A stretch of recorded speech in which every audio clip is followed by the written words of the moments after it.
mantle generates intense heat. This energy soars upward through the crust. The pressure builds and must find a way to escape, exploding as a volcano, shuddering as an earthquake,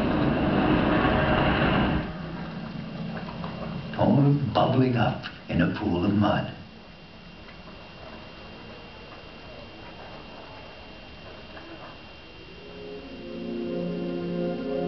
$640,000 years ago, this landscape looked entirely different. Hot magma burst through the surface, creating an immense volcanic explosion, 1,000 times larger than the eruption of Mount St. Helens. Hot rock shot out of the volcano.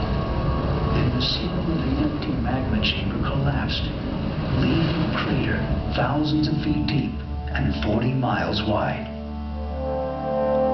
This crater, the Yellowstone caldera, remains as evidence of that cataclysmic event. And the heat source that fueled it still lies beneath the Earth's surface. Over 100 miles below us, an intense plume of thermal energy radiates upward.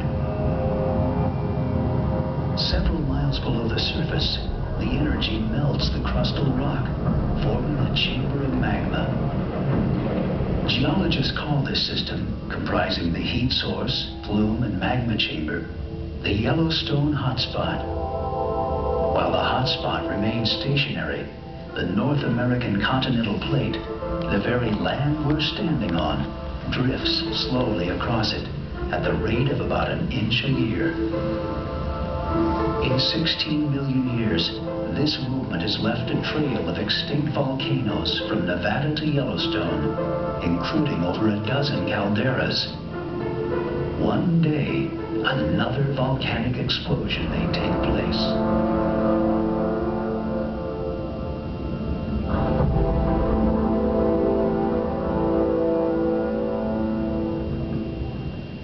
But the hotspot is only part of the equation.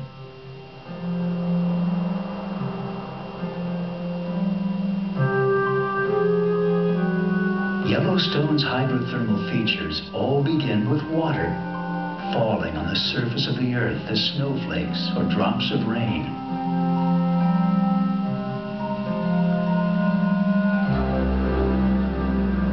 As water penetrates beneath the surface, it comes in contact with the intense heat of the magma.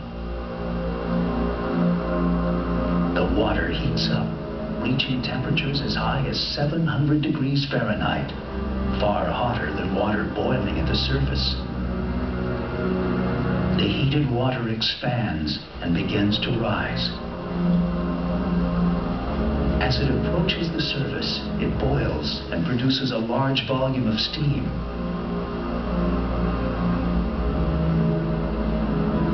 At last, the pressure becomes so great that it must be released. The water and steam are forced up toward the surface, escaping through cracks and fissures.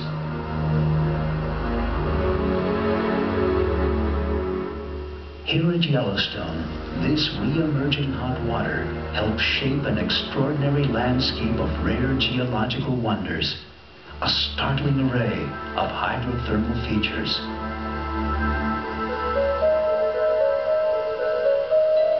Fumaroles hiss where escaping steam mixes with a small quantity of water.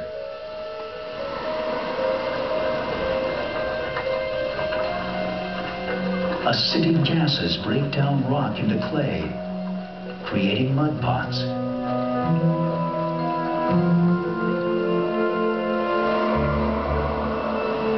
The sulfur cauldron in the mud volcano area is so acidic it will dissolve flesh.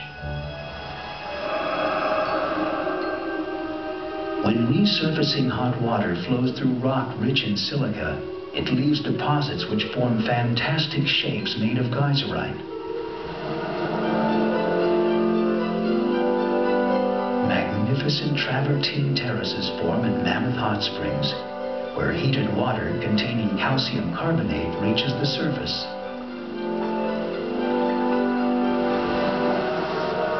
Pools Wells or hot springs are often formed when rising water is unrestricted in its flow to the surface. The deep greens and oranges are caused by bacteria which thrive in the hot water. The water below heats the surface to extreme temperatures. One of the hottest hydrothermal basins at Yellowstone is the Norris Geyser Basin. Here, ground temperatures can reach 190 degrees Fahrenheit. But when people visit Yellowstone, they most often want to see the geysers. A geyser is created when superheated water finds its way into a conduit or channel, a kind of natural pipe in the rock. The water is held back in the pipe by a constriction of some kind. When the heat and pressure get too intense, the water and steam are shot past the constriction and into the air.